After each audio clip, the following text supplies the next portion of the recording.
Welcome back to the channel. Today I'm working on this S120 John Deere.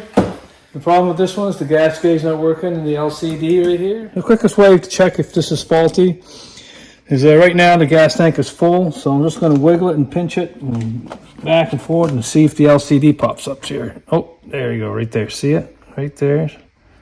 I don't know if you guys can pick that up. Every time I wiggle it back and forth, it shows full tank. So now I know this is bad. Another thing is too, you can check your sending unit. You can ohm it out. Let's do that right now. There's the wire here going to the sending unit. The colored wires are blue and black with two white stripes on it. All right, there's the connector. So I'm going to pinch on this right here. As you can see that. I'm going to pinch that with my thumb and wiggle it. It comes right off. There's a blue and black wire right here. So I'm going to ohm this out here. This should measure 90 to 100 ohms on a full tank. There's the black and blue, so this one should be this one here. And it should be right here.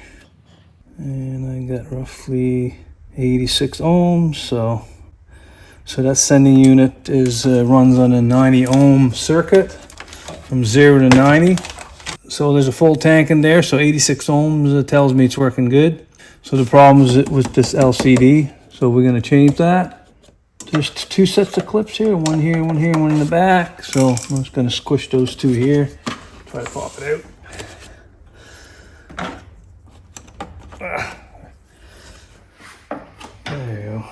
So the part number is AUC 15402. Yeah, 5 days later, part them in. I'm going to install that right now.